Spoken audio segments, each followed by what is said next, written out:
ലോകത്തിന്റെ നാഥനായ പരമശിവന് എത്ര മക്കളുണ്ടെന്ന് നിങ്ങൾക്കറിയാമോ?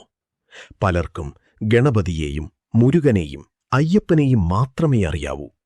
എന്നാൽ പുരാണങ്ങൾ പ്രകാരം മഹാദേവന് 13 മക്കളാണുള്ളത്. അവർ ആരൊക്കെയെന്ന് നമുക്ക് നോക്കാം.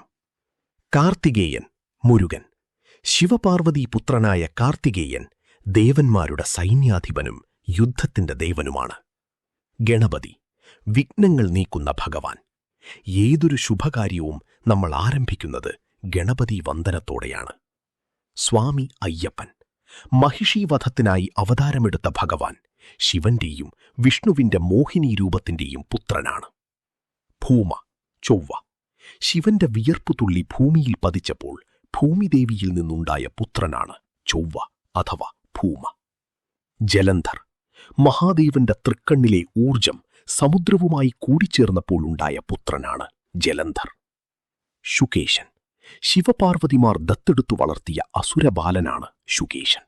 ഇദ്ദേഹം രാവണന്റെ മുതുമുത്തച്ഛനാണ്.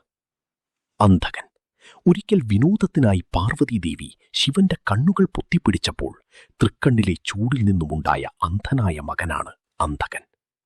വാസ്തോസ്പതി, അന്ധകാസുരനുമായുള്ള യുദ്ധത്തിനിടയിൽ ശിവന്റെ നെറ്റിയിലെ വിയർപ്പിൽ നിന്നും ജനിച്ച ഇദ്ദേഹം വാസ്തു സംരക്ഷകനായി അറിയപ്പെടുന്നു. വേട്ടയ്ക്കൊരു മകൻ, അർജുനന്റെ അഹങ്കാരം മാറ്റാൻ കാട്ടാളവേഷം കെട്ടിയ ശിവനും പാർവതിക്കും ജനിച്ച പുത്രനാണ് വേട്ടയ്ക്കൊരു മകൻ. വിഷ്ണുമായ, കൂലിവകയായി വേഷം മാറിയ പാർവതിയിലും ശിവനിലും ജനിച്ച പുത്രനാണ് വിഷ്ണുമായ. കേരളത്തിൽ ചാത്തൻ സേവയുമായി ബന്ധപ്പെട്ട് ഇദ്ദേഹത്തെ ആരാധിക്കുന്നു. അശോകസുന്ദരി, പാർവതിയുടെ ഏകാന്തത മാറ്റാനായി കൽപ്പവൃക്ഷത്തിന്റെ സഹായത്തോടെ ജനിച്ച പുത്രിയാണ് അശോകസുന്ദരി. മാനസാദേവി, പാമ്പുകളിൽ നിന്നുള്ള സംരക്ഷണത്തിനായി ആരാധിക്കപ്പെടുന്ന ശിവപുത്രിയാണ് മാനസാദേവി. ജ്യോതിദേവി, മുരുകന്റെ വേലുമായി ബന്ധപ്പെട്ടാണ് ജ്യോതിദേവിയെ ആരാധിക്കുന്നത്. പാർവതിയുടെ തേജസ്സിൽ നിന്നുണ്ടായ പുത്രിയാണിത്.